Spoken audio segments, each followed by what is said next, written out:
ይድረስ ለኢትዮጵያውያን። በቅርቡ የጠቅላይ ሚኒስትሩ የማህበራዊ ጉዳይ አማካሪ የሆኑት ዳንኤል ክብረት በሰጡት መግለጫ በውጭ የሚኖሩ ኢትዮጵያውያን በሀገራቸው ጉዳይ እንደማያገባቸውና የቀብር ቦታም እንደማያገኙ ነግረውናል። ለመሆኑ በምን የስልጣን እርከን ነው አንድ ዲያቆን የብዙ ዜጎችን የዜግነት ድርሻና የቀብር ቦታ የሚወስነው? ኢትዮጵያ አደጋ ውስጥ ስትወድቅ እንኳን ከአብራኳ የወጣ ልጆቿ ይቅርና በሩቅ ሆነው የተስፋ ሀገራችን ናት የሚሉት ጥቁር አሜሪካውያን ዶክተሮች፣ ጠበቆች፣ መሐንዲሶች ኢትዮጵያ በጣሊያን ስትወረር ለኢትዮጵያ ለመዋጋት መመዝገባቸውንና በአሜሪካ መንግሥት በመከልከላቸው በዚህም ውሳኔ ተቆጥተው በአሜሪካን ሀገር የሚገኙ የጣሊያን መደብሮችን፣ ምግብ ቤቶችን በማቃጠል ተቃውሟቸውን እንዳሳዩ አንብበው ይሆን? ጣሊያን ኢትዮጵያን ስትወር በሕይወት ቆሜ ይህን አላይም ብሎ ወደ ኢትዮጵያ የዘመተውን ጥቁር አሜሪካዊ ፓይለት የጃን ሮቢንሰንን ታሪክ ታውቁት ይሆን? ለካ የእናንተ ኢትዮጵያ ገና 8 ዓመቷ ነው።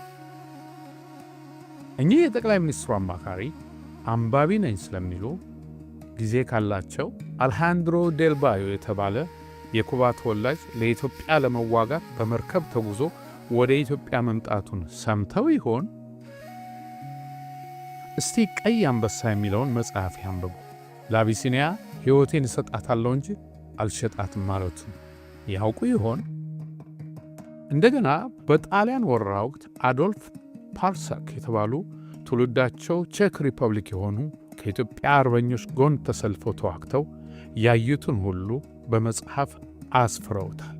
ታዲያ እኒህ የጠቅላይ ሚኒስትሩ አማካሪ ይህን ያውቁ ይሆን? በእኚህ ሰው የተጻፈውን የሀበሻ ጀውዱ የተባለውን መጽሐፍስ አንብበው ይሆን? ሌላ ታሪክ እናንሳ።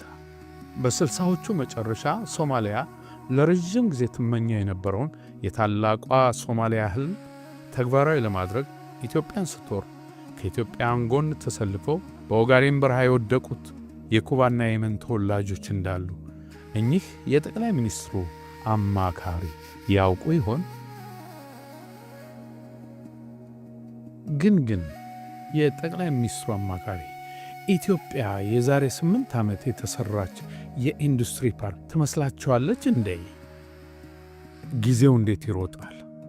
የዛሬ 8 ዓመት ጠቅላይ ሚኒስትሩ የሥልጣን አልጋቸው ገና ሳይረጋጋ ሮጠው የመጡት እኮ ወደዚህ ዛሬ እንደ አውሬ ወደ ሳላችሁት ዲያስፖራ ነበር። የአረብ ኤምሬት ወዳጅ ከመሆናችሁ በፊት እኮ ለቡናና ማኪያቶ የምታጠፉትን ገንዘብ ለእኛ ስጡን ብላችሁ የጠየቃችሁት ይህን ዛሬ ኢትዮጵያ ውስጥ አትቀበርም የምትሉትን ዲያስፖራ ነበር። በቡራዩ፣ በጌዲዮ፣ በደብረ ብርሃን፣ በወለጋ፣ በትግራይ፣ በመተከል፣ በአፋርና በሌሎችም ቦታዎች በግፍ የተጨፈጨፉ ንጹሐን መጠለያ ሲያጡ በግሎባል አላያንስ በኩል ከ6 ሚሊዮን የአሜሪካን ዶላር በላይ አውጥቶ የደረሰላቸው ይሄው የቀብር ቦታ የከለከላቸው ዲያስፖራ ነው።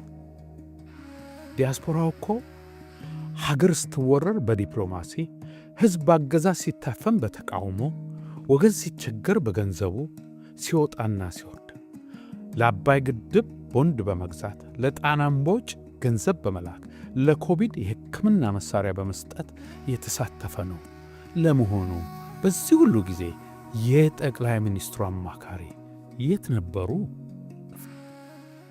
The coalition calls itself the United Front of Ethiopian Federalists and Confederalists Forces. They say if the government doesn't negotiate with them, they will attempt to dismantle it by force. እስከ 5 ሚሊዮን ይገመታሉ በውጭ የሚኖሩ ኢትዮጵያውያንና ትውልደ ኢትዮጵያውያን ሰሞኑ በተደረገላቸው ጥሪ መሰረትም ወደ ሀገራቸው በመግባት ላይ ይገኛሉ። ኢትዮጵያውያንና ትውልደ ኢትዮጵያውያን በያሉበት ሀገር ሆነው በሐሳብ፣ በኢኮኖሚ እንደዚሁም ደግሞ በእውቀት ለሀገራቸው አለኝታ የሆኑ የሀገሪቱ አካል ናቸው።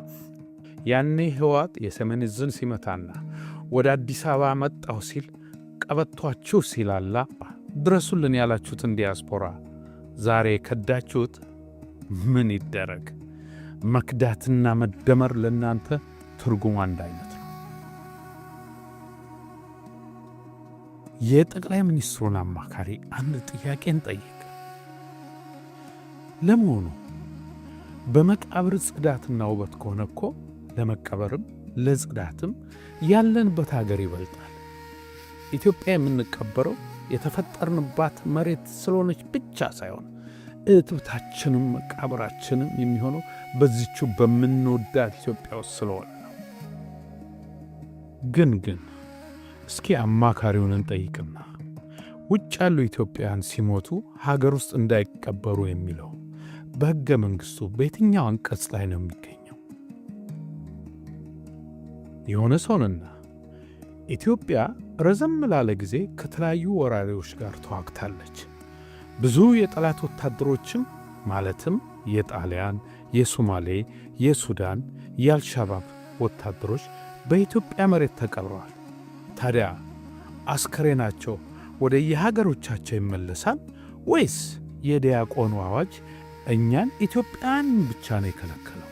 የጠቅላይ ሚኒስትሩ አማካሪ እናንተ ወደ ሥልጣን ሳትመጡ ኢትዮጵያን ከነ ክብሯ ጠብቀው ያቆዩት ኢትዮጵያውያን በዛሬዋ ኢትዮጵያ የተለየ መቀበሪያ ቦታ አዘጋጅታችሁላችኋል ወይ? ከደርግ ግድያ አምልጠው በሱዳን በሶማሌ እያቋረጡ የወጡ ግን በለጋ ዕድሜያቸው ሀገራቸውን ያገለግሉ ኢትዮጵያውያንስ አዋጃችሁ ይመለከታቸዋል? በቀበሮ ጉድጓድ ውስጥ እየኖሩ ልጆቻቸውን ሳያዩ ለዘመናት ከራሴ በፊት ለኢትዮጵያ እናቴ እያሉ ሀገራቸውን የጠበቁ ነገር ግን በወያኔ እኩይ አዋጅ በግፍ ተበትነው ታስረው ሲፈቱ ግን ሀገር ጥለው የተሰደዱትን የኢትዮጵያ ወታደሮች ይህች የ8 ዓመቷ ኢትዮጵያና አዲሱ አዋጅ ይመለከታቸዋል?